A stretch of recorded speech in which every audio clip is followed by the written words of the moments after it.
And we are live. Welcome back to the Wanna Parlay podcast. I'm your sole host today, Lantz Bell, sitting here. Let's get right into it. This show is brought to you by Wanna Parlay, home of the $2 parlay and the world's richest parlay, where every day people are turning $2 into $2,000. We are at the beginning of our Wanna week, and people are already making big money at Wanna Parlay. So let's talk about those people that deserve the recognition. Starting with the pick 7 this Sunday. Long legs came in, stole that show away. There was no one else on the board. It was only his for the taking. Pick 6 and pick 5. No one made it in those. There were good tries, but no one came out on top. Pick 4, Row 1850. This is the first time I'm hearing Row on the Wanna app. Good for you. Good win. Keep winning. But now let's talk about the heavy hitters, the real guys, the more serious, the more important guys. Everyone's important, but these are the top. Parlay Royale. Wills, new name on the platform, another one that I have not seen before. He had an 18.24 multiplier that ended up winning him $1,000. So Wills, it's good to be you.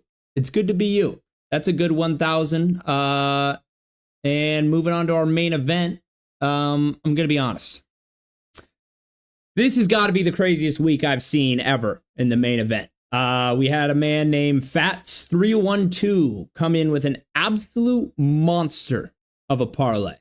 It racked up 424.31 multiplier. That's insane. That's by far the biggest parlay that's been hit on the app. I just want to say that now.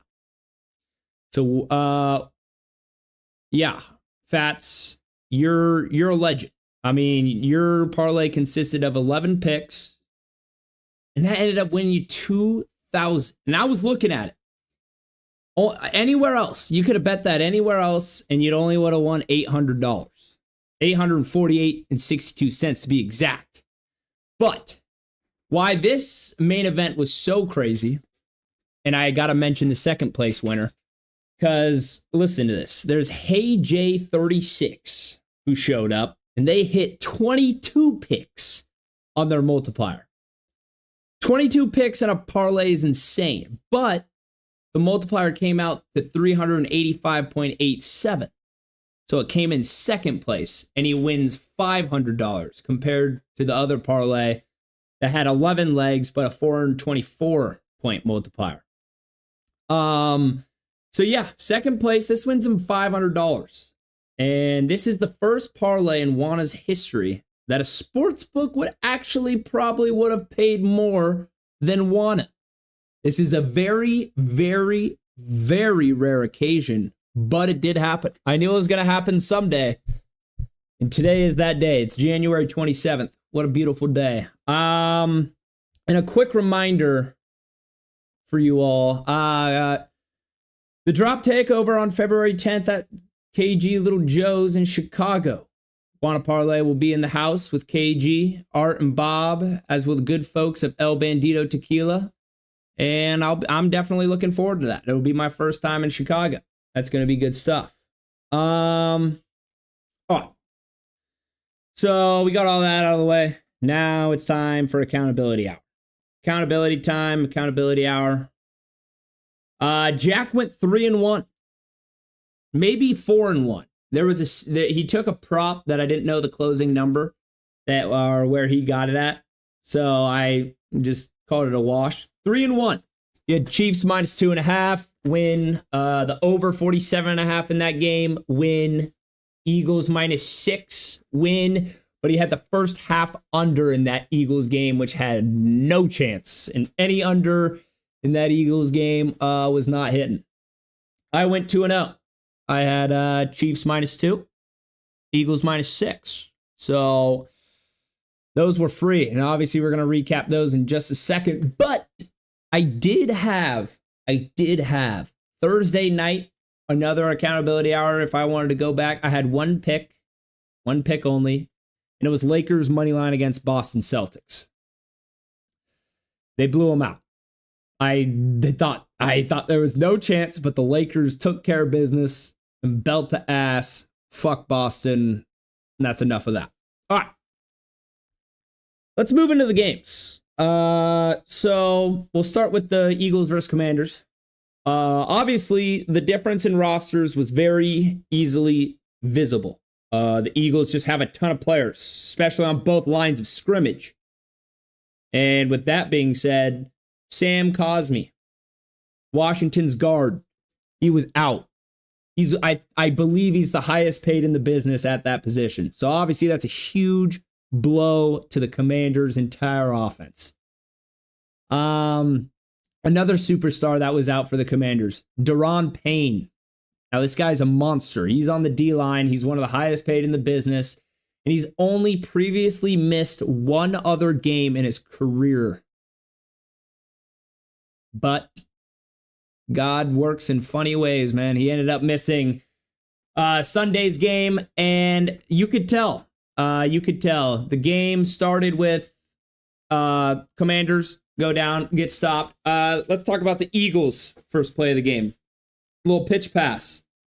Little hot halfback toss right out there to Saquon Barkley, who said, "See ya, I'm going to the crib." That was tough. Basically, from that point on, you kind of had an understanding how this game was going to go. You know, it's tough because what do you do? Jaden Daniels played as good as he could have. You can't ask a rookie quarterback to do any better in that game. But the costly fumbles from his teammates killed him. The one from Eckler was brutal. The one from the special teams kid, I can't remember his name, but not good. I mean, think about this. The Eagles forced 4 turnovers in that game and scored 28 points off of them. If you go back and look at the score, what was the score of that game? I got to double check before. But it was 55-23. So if you take away all the plays on Eagles offense, the Commanders in their turnovers, the turnovers were obviously like they would have lost the game if the Eagles hadn't scored. Like the Eagles didn't play any offense and only scored, those possessions off the Commanders. 28 points. Commanders had 23. Game's over. So obviously you hate that. You hate to see it. But yeah, can't do that. All right, let's move on. Bills Chiefs. What an amazing game. I mean, an all-time classic. And it's brutal that only one team gets the win. And I was really pulling for Josh and those guys, but the Chiefs are good at what they do. They just win close, those gritty, grindy games, end of the fourth quarter. They always get it done. But obviously, of course, it's a Chiefs game.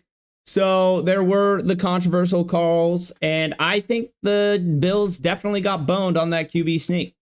That 4th and 1, Allen sneaks it. The ref has it correct on one side. Okay, and the guy from the other side of the field that couldn't even see the play actually came in and overturned and overruled that ref and said they were short. I don't get it. I don't know why. No one on the network knew why. There was not even a guy that could come in and tell us anything. It was kind of a weird spot in the game where we're all just looking at each other like, that's a first down, but we're not giving it. So, of course, that's unfortunate. Now, I want to say, James Cook had an incredible game. He had 2 touchdowns, easily over 100 yards through the air and on the ground. But on the final drive, I think it was 6 plays total, he didn't touch the ball once. I guess I'll never know why. But I will say Mahuffalo might be worse for the city of Buffalo than Lebronto was to the country of Canada. Because this is sick, man. It's 4-0 in the playoffs. You've sent it home to Cancun only how many times? How many times is it going to keep happening? It's one of those situations where it seems like Josh Allen might have just been born in the wrong time.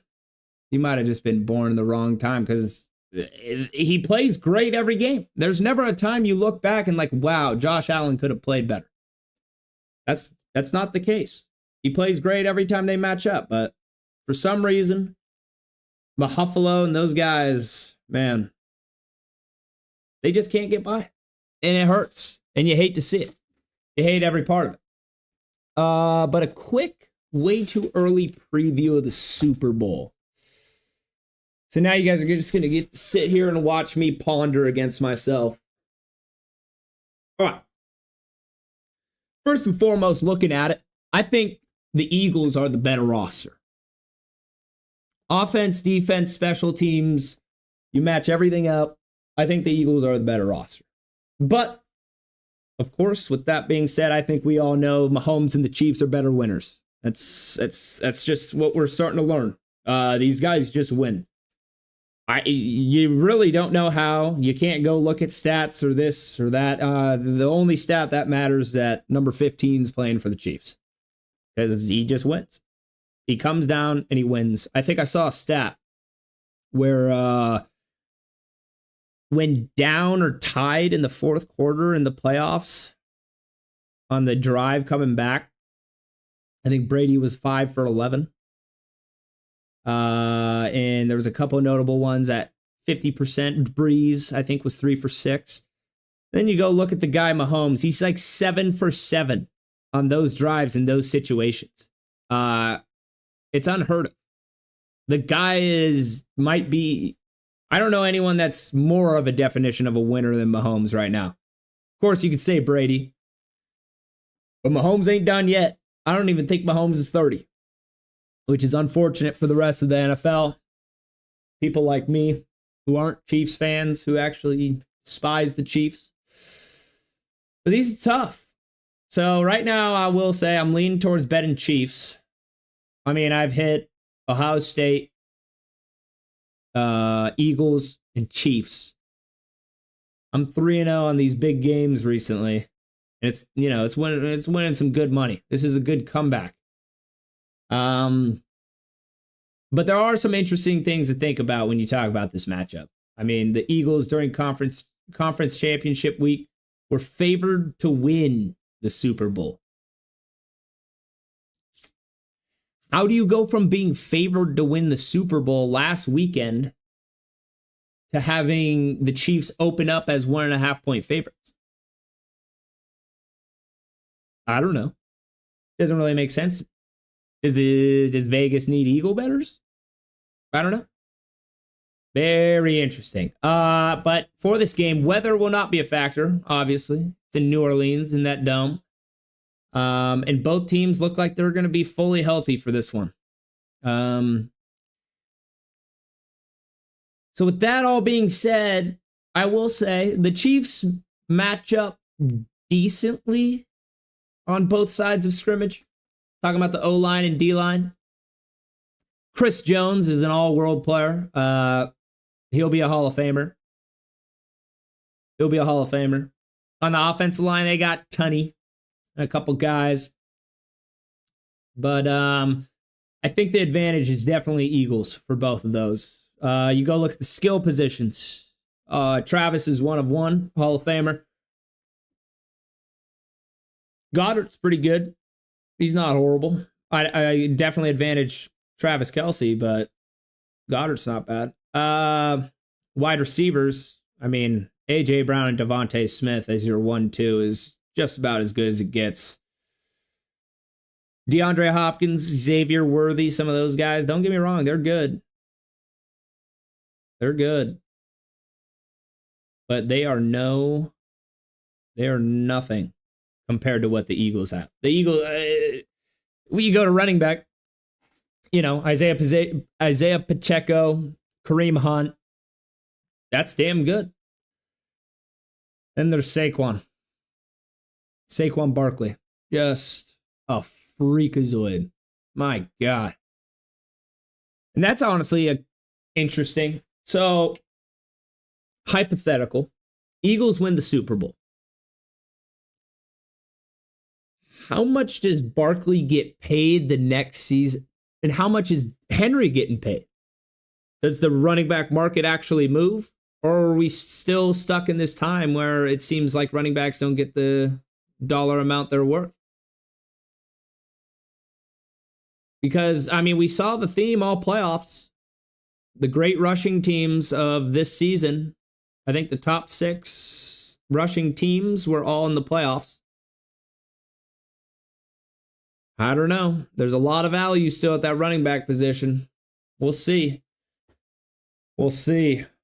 But yeah, so the Eagles from top to bottom, besides quarterback and coaching, of course, but I'm really just looking at rosters, so coaching doesn't really matter. The Eagles are good. But when you have 15 on your side, man, seems like you can't be beat. Seems like you can't lose. I mean, I watched it this weekend. There's times I'm like, is this really a Bills year? Can Josh Allen them do it? No. No, they can't. No, they can't.